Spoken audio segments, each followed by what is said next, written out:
Fantasy Footballers DFS Podcast with your hosts, Kyle Borganoni and Matthew Betz.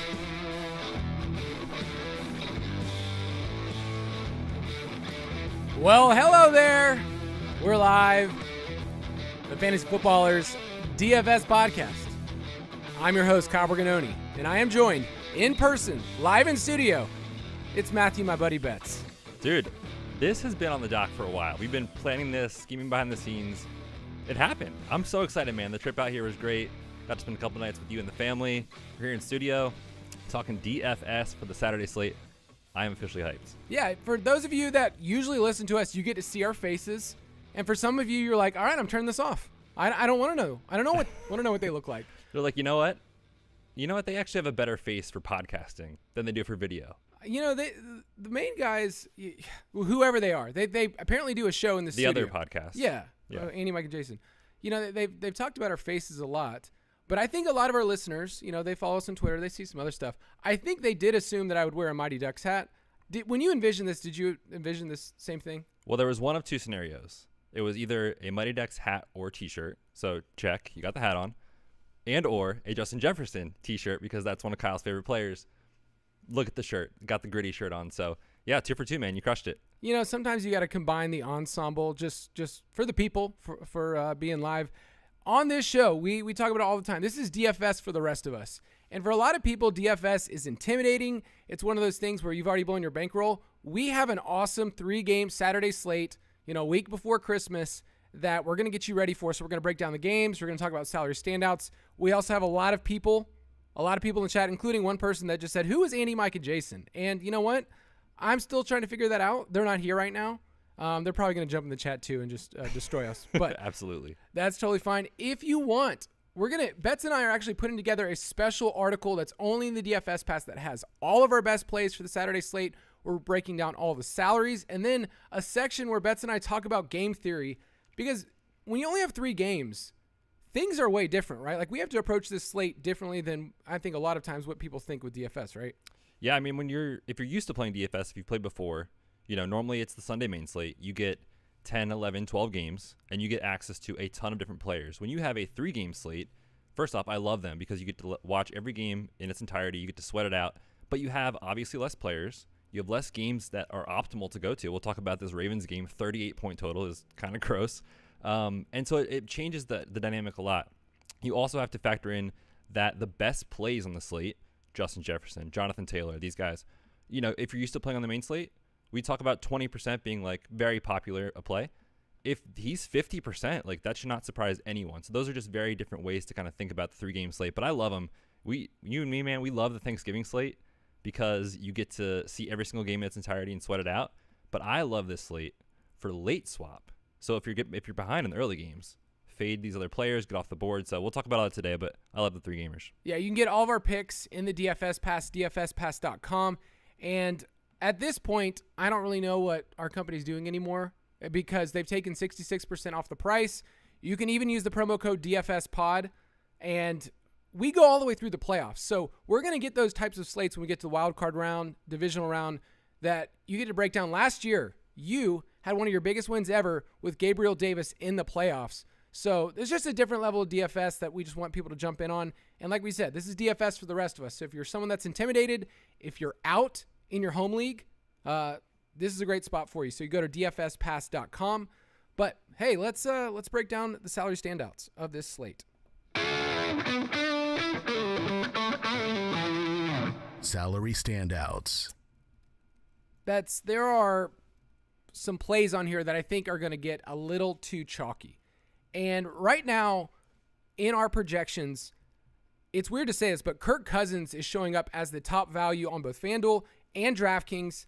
On DraftKings at $6K, do you feel like people are going to look at the quarterbacks this week and just say, okay, I can pay down for Kirk Cousins or I can pay up for Josh Allen, who is way more expensive? Like, are those going to be the two main options? Josh Allen, 8.3. I mean, I think so. Those are probably going to be the two popular plays on the slate. If you're talking about optimal for cash games, you know, 50-50s, double ups, that sort of thing, I think you take the savings with Kirk Cousins. $6K is so cheap for a quarterback that we know is going to throw the football. It's what they want to do. He's got Justin Jefferson. He's got Thielen. He's got Hawkinson. He's got all of his guys. And I know that the matchup isn't ideal against Indy, but when you think about game environment, it's the highest total on the slate. It's in a dome. There's some weather concerns in the Buffalo situation. So I think the salary savings makes sense because in cash, if you want to spend up for the JTTs of the world, Jonathan Taylor, Justin Jefferson, you can do that if you go down to Kirk Cousins. It's not that you can't get them in with Josh Allen. It's just that you have to really take some uncomfortable plays at wide receiver and tight end to make that happen. So for cash, I like Kirk Cousins.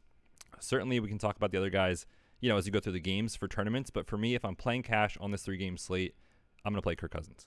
Yeah, Josh Allen's going to have the biggest raw projection, so you're not going to be able to argue with that. We'll talk about the game in a second when we break them down about the weather.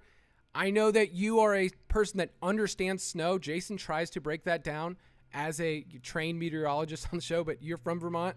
You used to give the weather reports every single week. So snow model, most people maybe don't know this. You were the one who originated that kind of stuff. Yeah, trademarked it too. So every time Jason uses it on the main show, I get a little kickback. Really? Yeah, it's nice. You haven't shared that at all with me? No, not at all. Okay, well, I've got some other really good things that, Pity City, another thing that might have been originated. Also from our show. Maybe. Yeah, people don't know. People are finding out so much today about what goes on the main show. Where it comes from. There it is. Thank you. Yes. So we'll talk about that game in just a second.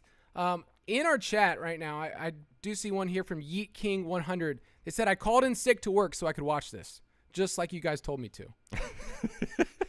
I respect this so much. We did say that, partially as a joke, but hoping that someone would actually do it. And the fact that someone did is incredible. So hat tip to you, sir. At quarterback, the last thing I'll say is if you want to get different when we break down this game, like I don't mind Tyler Huntley in a GPP because of his rushing floor, and it's a gross game. So I understand if you're just like, I don't want anything to do with Baltimore and Cleveland, but he's my favorite GPP play. I think Matt Ryan projects well against Minnesota, but Kirk Cousins just seems like a better overall play in terms of points per dollar. Yep, I'm with you. And we're going to talk about those game stacks and kind of how we would go about that in more of a tournament setting, like we said. But I think we both come to the conclusion, for us, it's Kirk and cash at that price tag. At running back on DraftKings, Nick Chubb is the most expensive, which kind of shocked me when the pricing came out. He's at 7.4. Jonathan Taylor at 7.2. Is he going to be 50, 60% in tournaments in terms of roster percentage? Yeah, I think so. And like we talked about at the top, on a 3-game slate, you can expect elevated roster percentages across the board. So 20, 25% seems like a lot in a main slate. 50 is a ton on a 3-game slate. But you do have to play into some chalk in these small slates, because if you just try to get so different, you're going to not play some of the best plays on the slate. And so I'm okay to do that. I'm just going to try to figure out if I am playing Jonathan Taylor in a tournament, how am I getting different elsewhere? And we'll talk about some options later in the show. But yeah, I love Jonathan Taylor in this spot. The matchup isn't ideal against Minnesota. They've been pretty good against the run. We know you can throw on them, specifically deep down the field. We'll talk about that more. But since Jeff Saturday took over as the head coach, he has had one game plan, and it is Jonathan Taylor. 24 touches and 115 scrimmage yards since the coaching change. So we can project 20-plus touches. We know in fantasy that matters. Jonathan Taylor is one of the best backs in the league. 7,200 is a price tag. We'd be willing to play him on a main slate if that was the salary. Now we're getting a very nice discount on both sides. So I love him for cash this week. So we have Chubb, Taylor, and then Dalvin Cook is kind of the high price options. As you move down, there are question marks, with the Buffalo backfield. And then we're really trying to figure out in Miami, what is Jeff Wilson's status? If you knew he was out, is Raheem Mostert going to show up as, points per dollar, a great projection, but what is his upside in Buffalo? Is that the key situation for this slate we're waiting on? Yeah, so officially, Jeff Wilson Jr. is questionable with the hip issue from this past Sunday night against the Chargers. He went DNP limited this week, but in an interview that he was having with reporters after the final practice, he was talking about, my hip's still pretty sore and I don't feel like I'm kind of back to 100% yet. So even if he's active, I would project Raheem Mostert certainly to lead the backfield. Now, the Dolphins want to throw the football, and we think against the Bills they're going to have to. So I get it for Raheem Mostert as a salary-saving option. 5,300 on DK, 6,200 on FanDuel is a nice tag. But think about games against Josh Allen in the past. How have teams been able to keep up with that? They had to throw the football, right? So Mostert's a guy that I'd be fine to take the savings in cash, but I would be looking to fade that for maximum upside in the tournament. When we get to the Bills game, I want to throw out James Cook because last week was a dud. 5 opportunities, after a week before where he was the dude. He saw 20. I think you can mix him in like a large field, but there's still, a lot of question marks of with 3 games, we're trying to say what is the safest workload that we can project.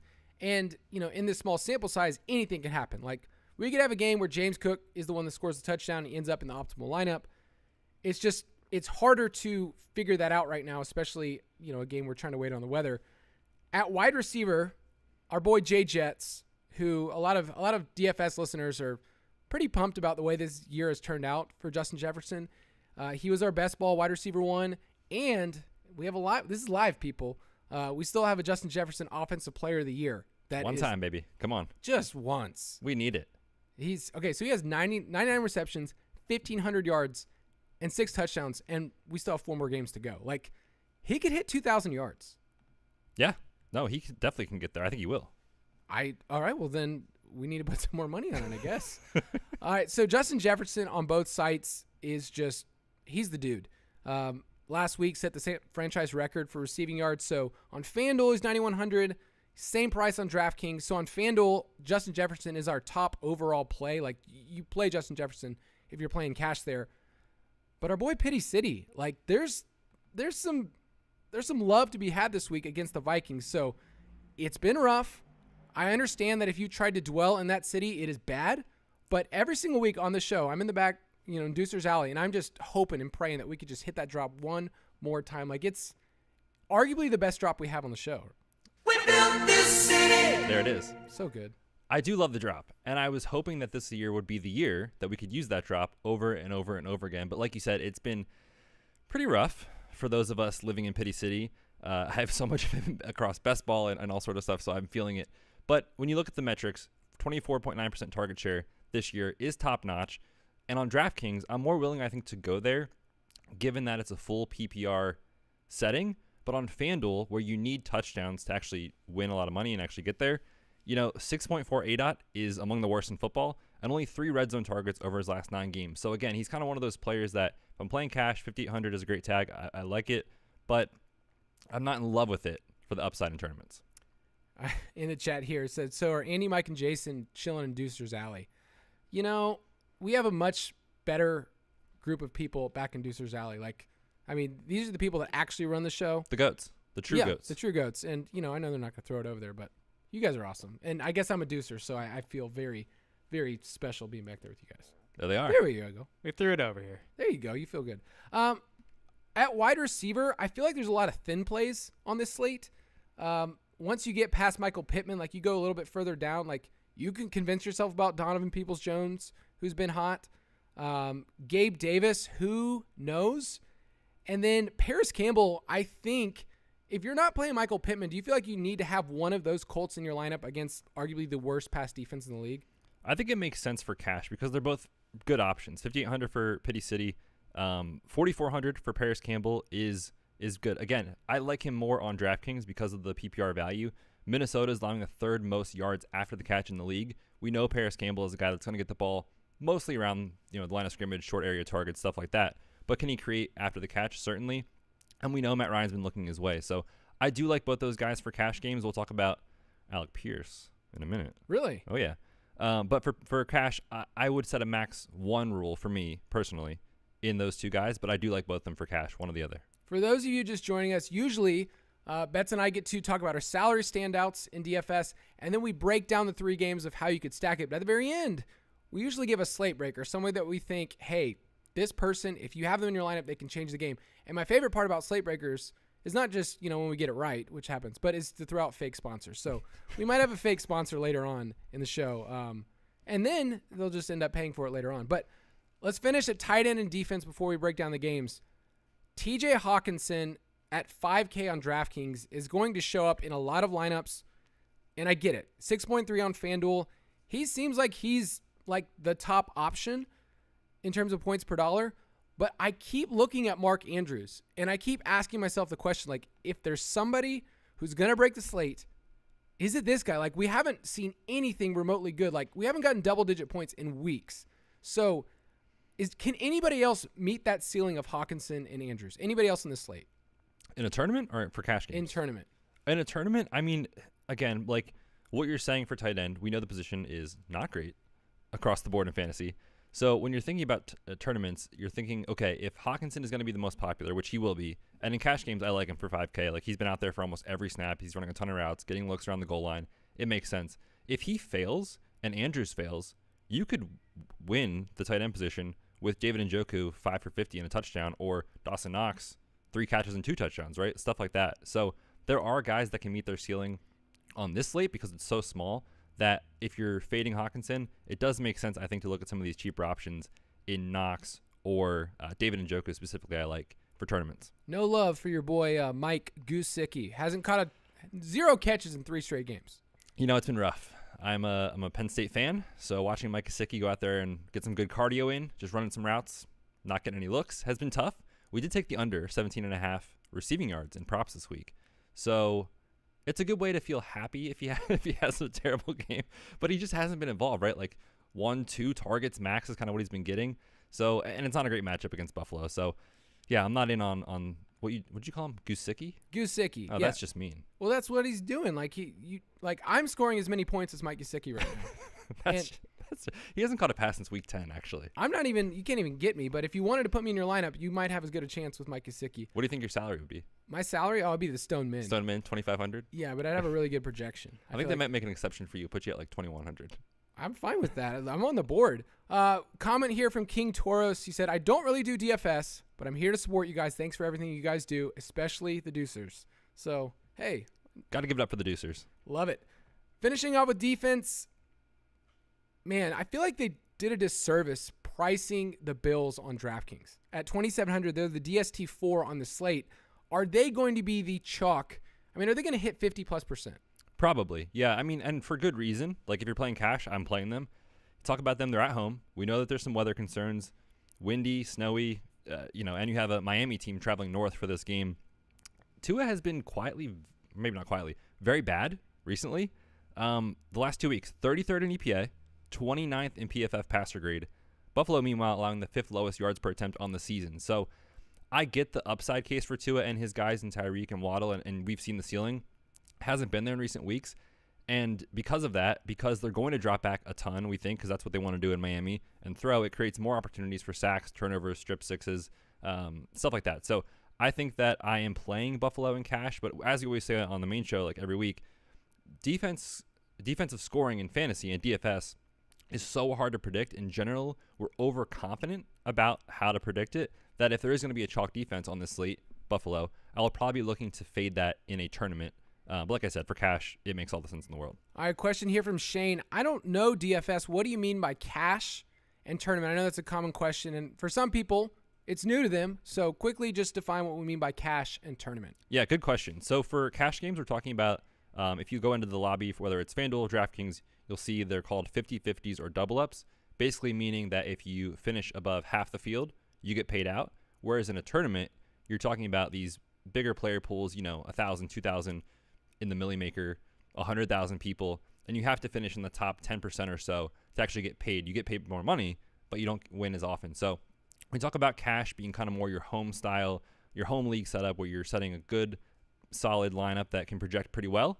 But in tournaments, you want to get off the board a little bit and really just shoot for the upside that you're trying to get to the top range of the outcomes. Yeah, and we'd love to see more questions in here. I have a bunch that I'm going to filter in later on in the show. So in the chat, we got some great questions going on. We're going to move into breaking down these games and how we want to stack them. Stack Attack. So the first game we're going to break down is the Indianapolis Colts at the Minnesota Vikings. The over-under is 47, and the Vikings are 3.5-point home favorites. But Jeff Saturday, coach of the Colts, it's his day. Do you feel like there was one thing that when he signed up for the job, he said, you know what, I have a Saturday game coming up, and he's just playing music over and over again of Saturday. Like this Saturday, like, all day. Do you think that like he's trying to hype up the boys tonight? And it's just like, all right, guys, let's do this. Tomorrow's our day. We were born for this. It's been a mixed bag. Obviously, that first week with Jeff Saturday was super fun when they won against the Raiders. But this matchup is one that we can actually use it as the highest total on the slate. And we love the Vikings because, one, they play really close games. They're 9-1 in one-score games. But, man, their defense, especially in the passing game, has been something that you can just continue to attack, especially big plays, right? They're giving up one of the highest percentage of 15-plus yard pass plays. So, man, the Colts is normally a team that would say, play Jonathan Taylor and get out of there.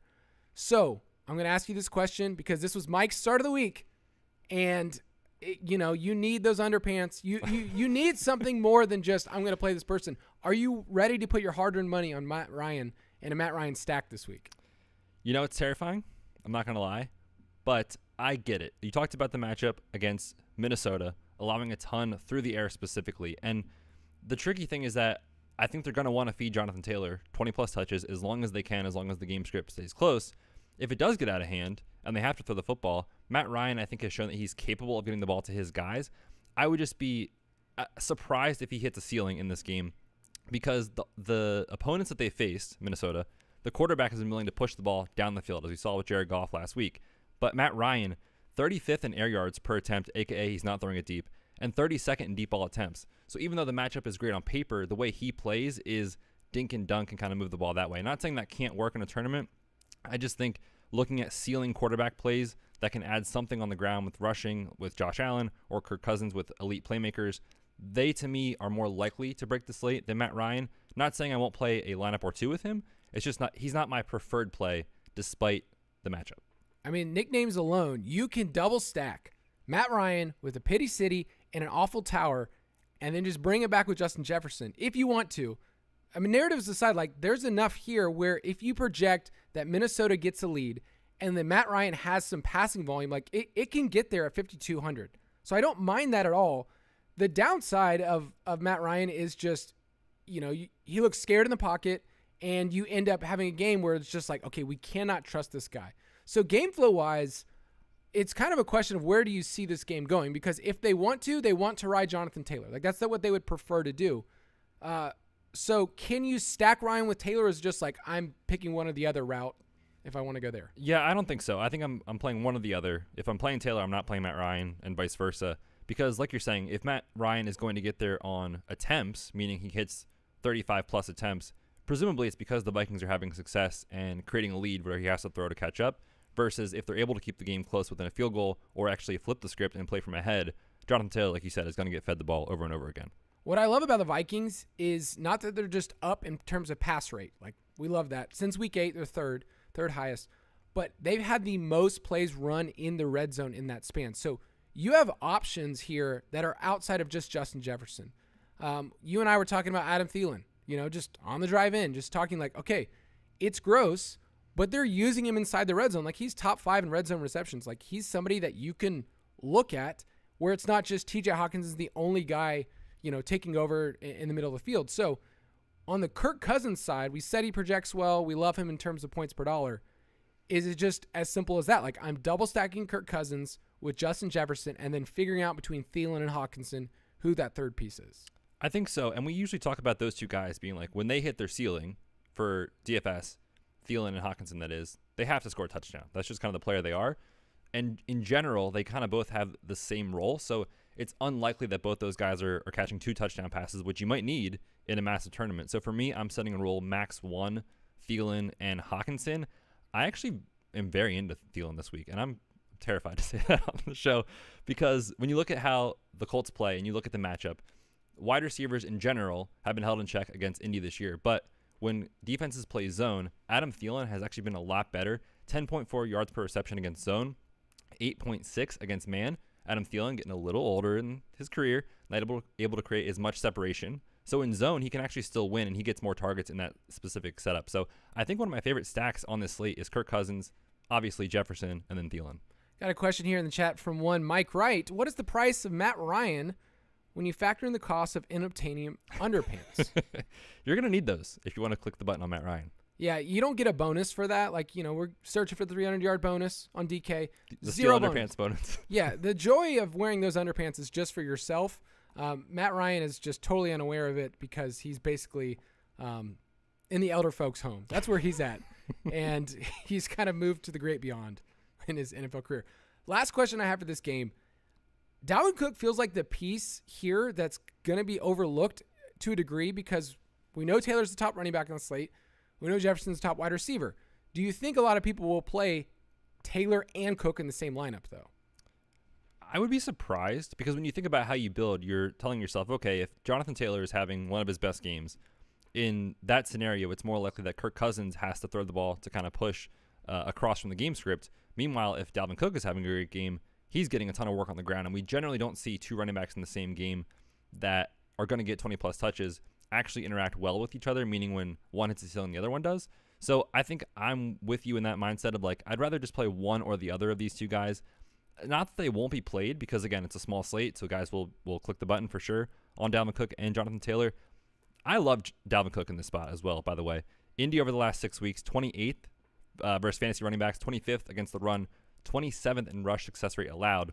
He handled almost 90% of running back touches last week. So I know he's been bad. The game logs aren't great. This feels like a get-right spot at home. They're home favorites in a dome. Give me Dalvin Cook. I have a lot of people asking about medical advice, but I feel like they're also asking just you personally. About their own medical needs. They are. They're asking about other players, that aren't even on the slate, which is totally fine. I get it. Do you get an obscene amount of medical questions that aren't just football related, but like, hey, Betz, I have this rash, and can you please check this out? Well, you were here the first day I flew in and get here, walk back to the office. Everyone says, hey, what's up, Betz? Give you a hug. Within 5 minutes, Jason was on the ground showing me some weird thing about his ankle or his knee. Mike was showing me his elbow. So, yeah, basically I'm just the staff physical therapist for everyone here. Yeah, is that like in like your actual job description, HR, that you're actually the like team doctor here? The team doctor, exactly. Okay, team doctor sounds like a pretty cool role. Very official. Did you ever want to do that, by the way? Be a team doctor? Yeah. I mean, it was always something I liked, right? Because like I like that. I like sports. Seems like a good combination. But long hours, you're always traveling. Like, I never really took it seriously. When I play ping pong, my alter ego is the spin doctor. So I feel really good about it when I do that. No big deal. I know. All right, give me your Vegas take on this game. The line is Minnesota -3.5, and the over-under is 47. You're really going to skip over my boy Alec Pierce? I was think we might come back to him later. Okay. Give me my Vegas take. I'm gonna go Minnesota -3.5, and I have zero confidence in that based on how I said that. I feel like any Minnesota fan has zero confidence in I know. I would say my take is that I think this game can hit the under if Indianapolis gets a lead and they just ride it and they get Jonathan Taylor. So I think I might approach it that way because of the high total. If I want to get different in a large field, I'm going to approach this game as if it goes under and I get just Jonathan Taylor, who's going to be chalk, and then a non-Justin Jefferson piece in a large field. That's one way you could approach this game, but obviously I love Jefferson. So I think I would take the under, the old man under, because that's what people root for, right? You're rooting for field goals in this game, aren't you? Apparently no fun. That's not what the people want. All right, next game here. We're going to move pretty fast through this one. It's the Baltimore Ravens at the Cleveland Browns. It is it's called the poo-poo platter of these games. Like, it's gross. I don't really want this from a normal, like, if I'm playing redraft, this is a game that I might pick one or two pieces from and move on. We're forced to have this game in our slate. So, Baltimore games have hit the under in 9 of 13. That's good news, right? Oh, great. Cleveland hasn't hit their team implied total in 3 straight games. So, where's the value in this game? And is it going to go, like, underlooked because people just don't want it and they're going to pick, like, maybe one piece? Or is there value here? I mean, when you look at just both teams, quickly, there's not a lot that sticks out to me that I'm super excited about. I get the J.K. Dobbins play. He obviously had a good stat line last week, but if you watched him play, a lot of his production, a.k.a. almost all of his production, came on that long play, and he definitely did not look right. That said, the matchup is there against Cleveland, 30th in rush defense DVOA. They're allowing over 5 yards per carry on the season, so I get that. He is a player, again, that I'd be okay with in tournaments, but I'm looking at, on a small slate. We would never do this on a main slate. On a small slate, give me the price point pivot. His teammate, Gus Edwards, $5K. He saw just 2 fewer carries than J.K. Dobbins last week. So if they are going to split the workload and the field just assumes J.K. Dobbins is a much, much better play, I'm happy to save $200 and play Gus for maximum leverage. I think he's going to come in 10-15%, which on this slate is very low. Yeah, no one wants to jump on board the Gus bus after, they saw J.K. Dobbins have a pretty good game this past week. We do have a bit of narrative streak in front of us with J.K. Dobbins. What is it? It's going to be his birthday. Adjust. And, I mean, even more fun than that. Right now, today's my mom's birthday. Is it really? Yeah. Mama Borg. Mama Borg. She's great. Happy birthday, Mama Borg. I know. So, J.K. Dobbins, Nick Chubb, you obviously can't play 2 running backs in this game. It just doesn't have the total that you want to go. So, is Nick Chubb going to come in below Jonathan Taylor and Dalvin Cook to a point where, like, he can easily be the RB1 on any slate, but this is one that sets up like, okay, he could do it. He's just expensive, especially on DraftKings. Yeah, he is the RB1 in pricing, which I was very surprised by, mostly because the matchup isn't great. I mean, Baltimore has been number 1 in rush defense DVOA over the last 6 weeks. Now, can Nick Chubb rip off an 80-yard touchdown any week? Of course he can. But when you look at the optimal play and kind of how it looks, I don't have a ton of interest in this, even though it's going to be a, I think, good contrarian play when you talk about roster percentages. It's just that the game total is so low, 38 points. I mean, he has to score 2 touchdowns, in my opinion, probably to end up in the optimal lineup, to beat Jonathan Taylor, to beat Dalvin Cook, those other guys. So I don't have a ton of interest in Nick Chubb personally. We also know the pass catching isn't there. And on DraftKings specifically, if you're playing on DraftKings, that matters so much. Let's just define, we had this question show up in the chat about chalk and what we mean by that. I will say that when we're defining chalk for a 3-game slate, like who's going to be popular, who's going to show up in a ton of optimal lineups, beforehand, it's different in a 3-game slate. Like usually when you and I talk about a main slate that has, this week it has 10 games. If you want to listen to the podcast that came out today, we talk a lot about that, and we're saying players that are usually like 20, 30%. That's crazy. In this environment, we only have 3 games, and, the running back pool is pretty small. Anybody that's over 30% is pretty chalky in this. We mentioned like 50% of lineups will probably have Jonathan Taylor. That could be steamed up even more. So any other way you want to kind of explain chalk or what the barometer is on this slate, because it's different than normal. Yeah, just in general, the term chalk in DFS just means they'll be popular, meaning a lot of people are going to play them in a tournament. And so, yeah, for this slate, I would probably categorize it as like 40+%, because sometimes you can find lower rostered plays that come in around 20%. And you might think like, well, that's a lot of people. Obviously, that's 1 in 5. But 20% on this slate is equivalent to like 10% on a main slate. So that's kind of what I'm using, like 40 and above, chalky. Below that, I'm okay getting off the board. Yeah, the players that are going to show up, so Jefferson, TJ Hawkinson, you're going to, I think the most popular quarterbacks never get steamed up as much because you can stack them in a lot of different ways. I think Cousins is going to hit 30% though. Probably, yeah. And then probably Josh Allen right behind him. We're just saying when you're building a lineup and you're building it with, let's say the tournament's 5,000 plus people in it, 10,000, or the really big ones, the Millie Maker. Like, you can think about building your lineup by adding up your roster percentages and say to yourself, like, do I need to have, in this slate, 4 chalky pieces here?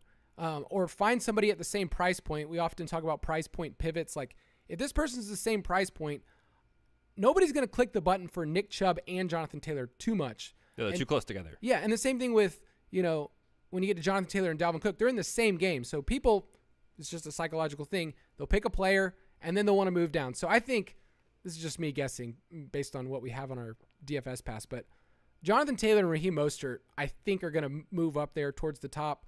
And then, you can get a little different elsewhere. But I think those will be the running backs that are the most popular.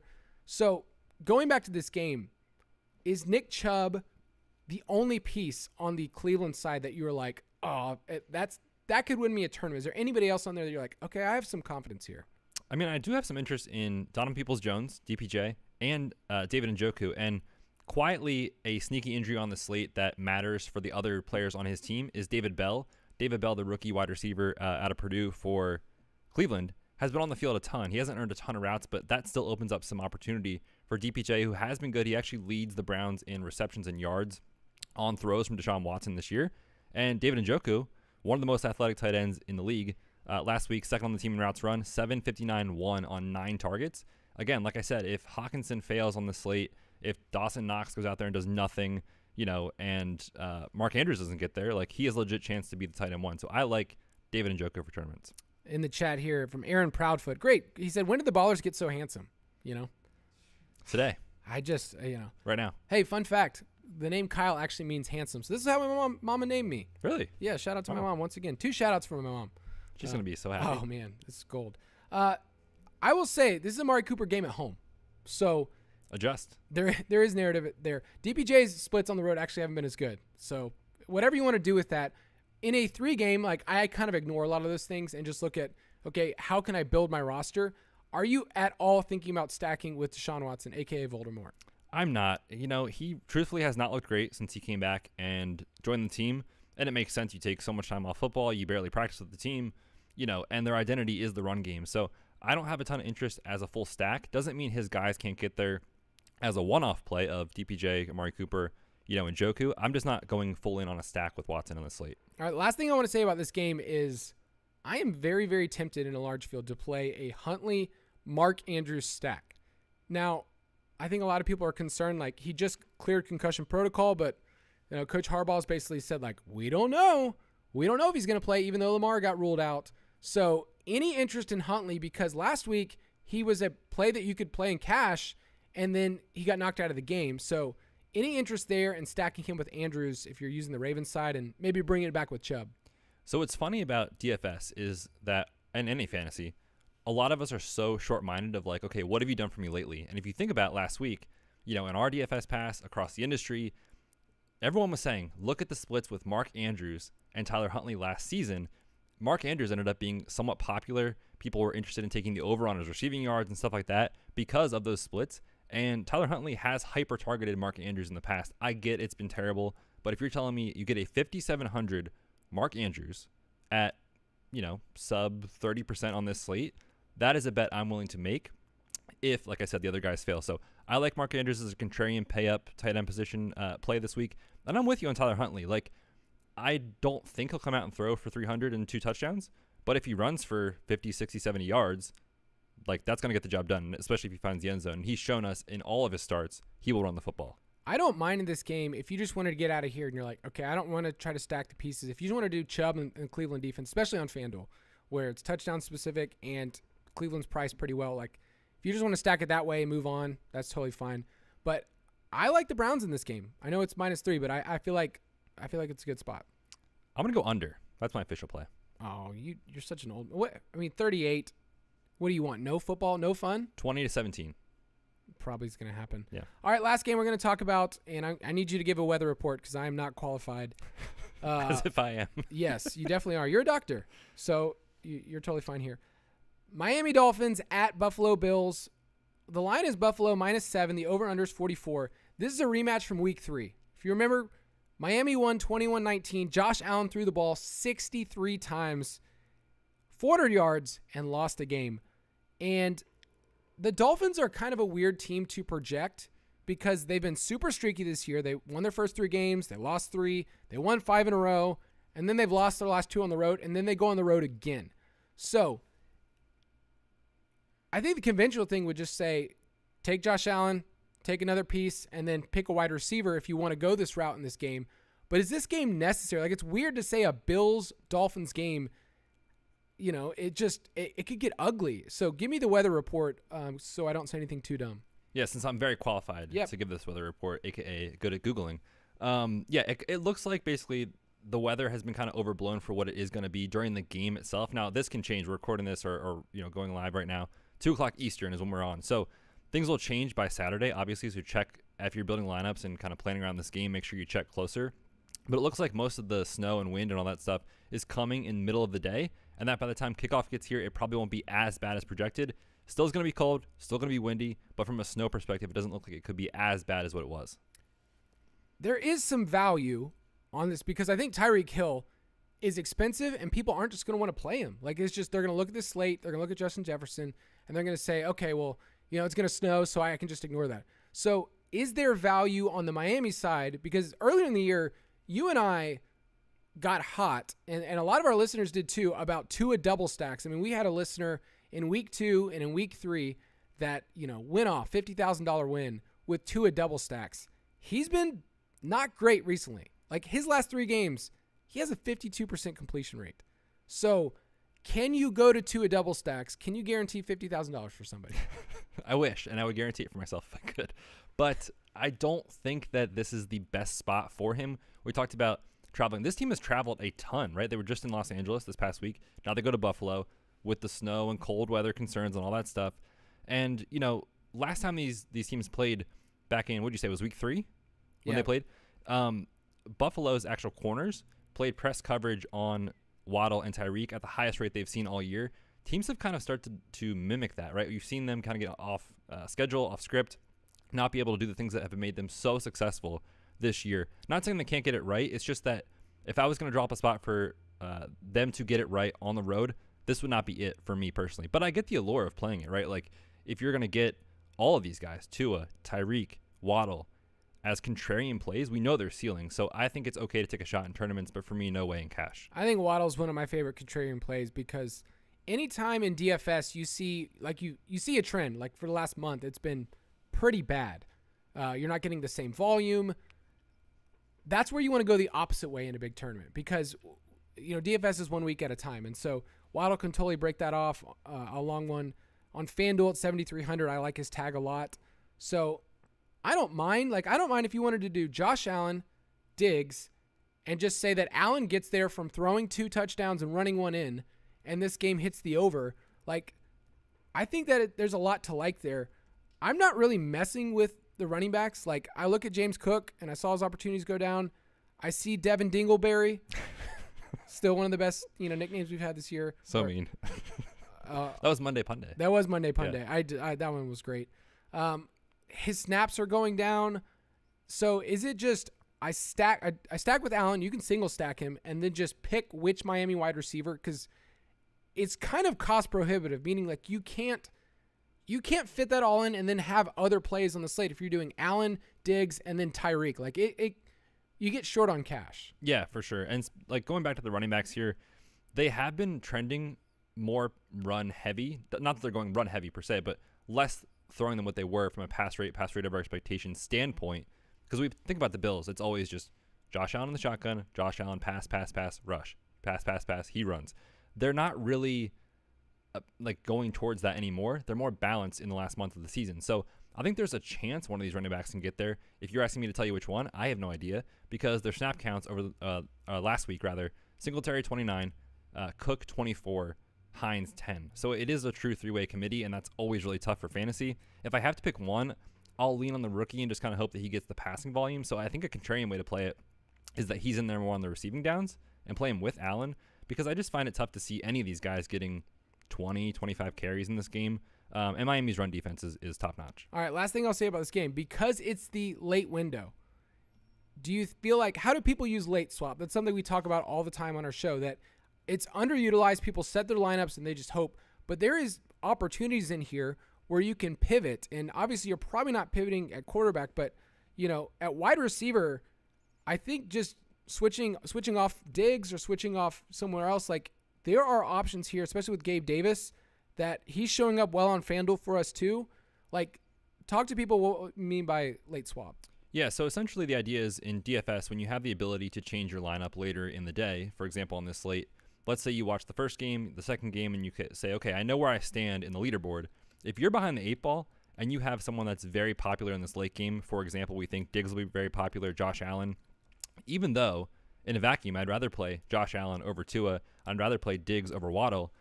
If those guys are going to be more contrarian and less popular, you kind of have to just take a chance and hope that because the rest of your lineup didn't do great early in the slate, to make up ground, you can't play into the roster percentage. So if those guys are more popular, you got to think about how you can get different later if you need to just kind of abort and figure it out.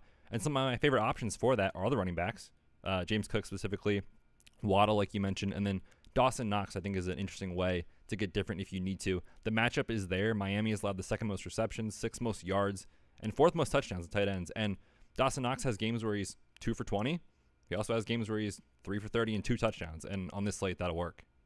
All right, give me your Vegas take on this game. I think the under's in play. 44. I'm going to take the under. I took the under earlier this week, and the line moved a little bit up, so I know exactly. What do we know? I know exactly what I'm talking about here. 7 is a really big line, though. I won't lie. It is. So, yeah, I think the under is more in play. All right, we'll get to a couple questions in just a second before we finish. But I have a slate breaker that I'm feeling pretty good about. Yeah, who is it? So my slate breaker this week, and the slate breaker this week is brought to you by none other than Jinko jeans. Oh. Which, I never got to wear them. No. My cousin did. I'm pretty sure Mike was a Jinko jean guy. Is that true, Jeremy? Oh, yeah. Oh, were you? Oh, yeah. Man, my parents would never let me wear those. I wasn't cool enough. You'd stuff as much as you could in there. Like you can put a sandwich down there, whatever you need in your pants. Like you got it in there, brother. Oh gosh. All right. So our Slate Breaker brought to you by Jinko Jeans.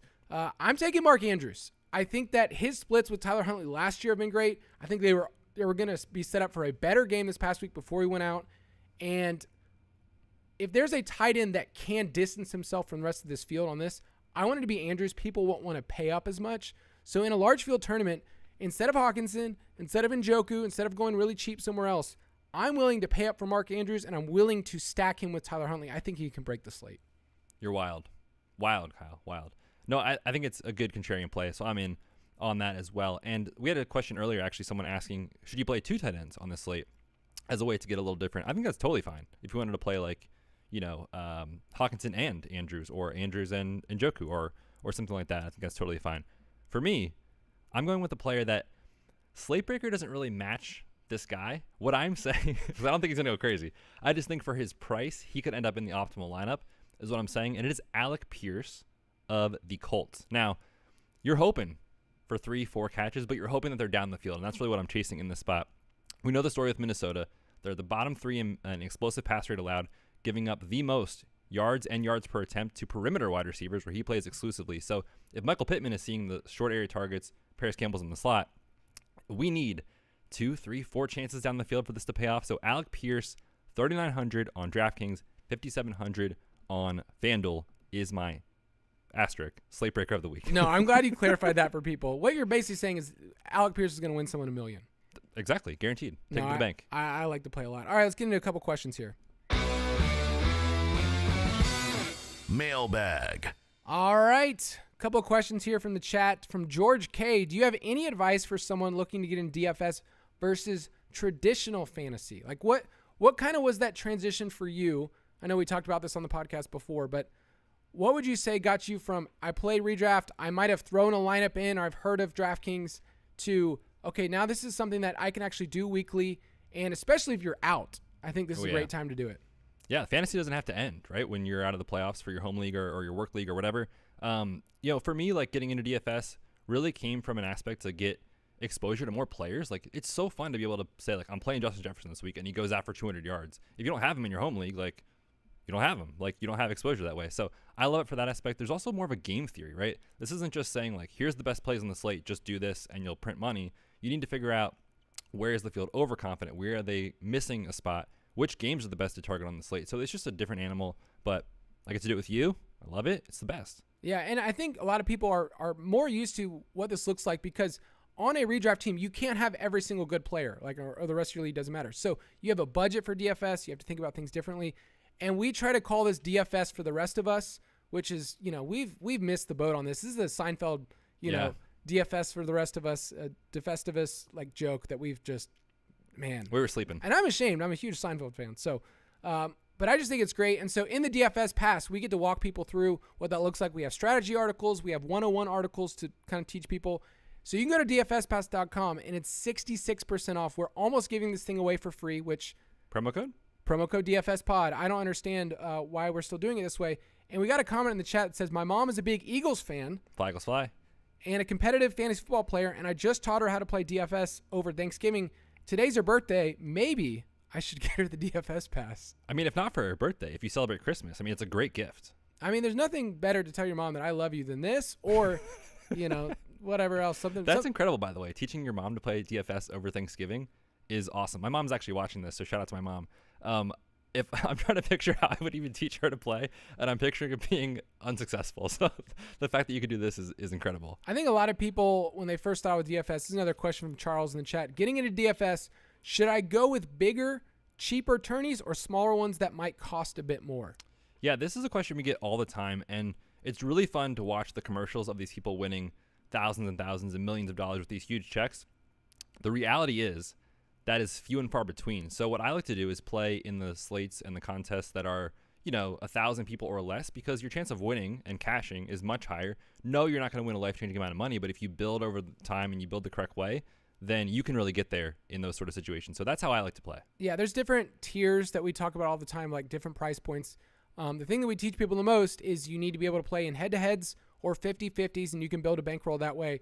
But small fields, I would say, is what you want to generally look at, 500 or less, and single entry. That's what you want to do. Jonathan Burton asked this question: is the lineup generator in the DFS pass for cash or for GPP? And I feel like we get this question almost more than anything else. A lineup optimizer, on our site, other sites, whatever, it's showing you based on the projections, based on the salaries, who the best points per dollar plays are, and they're going to force them in that lineup. It does not mean it's the best play. So generally speaking, it's going to give you a cash style lineup, and I would say that it doesn't do a great job because it's going to force in a lot of the same players over and over again. So like the joke we always have is Brandon Cooks is pretty much always showed up in an optimizer because he's always cheap and he's always going to project well. Garrett Wilson for the last, 5 weeks is going to show up in almost every single optimal. So use that information, but if you don't learn how to tweak an optimizer and say like, hey, I don't want 3 Jets in my lineup, or I don't want a running back and a defense that are facing each other. If you don't set those rules, then an optimizer is going to cause trouble, right? Yeah, a lineup optimizer, lineup generator, however you use it, it is really a skill. You have to kind of tweak it to do what you want it to do. If you just click run 20 lineups, it's going to jam in the plays that they think is the best. And obviously we know chaos happens in the NFL. Players fail all the time. Teams fail all the time. So you have to kind of think about how you want to tweak. Do you want in every lineup, do you want the quote-unquote best running back play of the week, or do you want to split it up and get a couple shares of this guy, a couple of that guy? So you really do have to tweak it. It's, there's truthfully a lot that we could do for maybe the DFS pass in the future of like how to use it, because it's such a challenge to even talk through for 2 minutes. There's so much nuance to it. But yes, it is not a tool that you can just push a button and hope good things happen. If you want to play with us, you can go to ballersdfs.com every single week. Betz and I have a league on DraftKings called Fantasy Footballers DFS Borg plus Betz. So if you go to ballersdfs.com, it will direct you to a DraftKings league, and we get to open up contests, including some special Saturday contests for this week. Right now, we have a 600-person contest that is just sitting there. It is, for people to fill in. So make sure you go to ballersdfs.com. And the last thing that we want to do is we want to give away a free DFS pass. So why don't you go for that, Betz? I would love to. Yes, we asked on the podcast, which you can subscribe to, any platform that you like, for a review, and we said, we'll give away a DFS pass. So this one came in from Lee North, 5 stars. The title is Listen If You Like Money. Borg and Betz are a great duo, and they know their stuff. Also love the parenting advice sprinkled in. Being a young dad myself, Kyle and I are both parents. We sprinkle in a couple little tidbits here and there along the way, which is I know why people listen. He said, can't recommend this podcast enough. If you're into DFS, I listen while running, doing yard work, or on the can. It is worth it. Keep up the good work, fellas. I'm glad that there's 3 places that our listeners are faithfully at, like without fail. It doesn't say they're with their family. It just says that they're away from them. They're hiding from them. But this has been good. We're gonna sign off, Betz. Why don't you tell the people bye? Yeah, dude, this was fun. I'm so happy we got to do it. Thank you everyone for tuning in. If you want more of us, which DFSpass.com, check out that as well as the podcast on any feed you get your podcast. Good luck Saturday. Good luck on Sunday.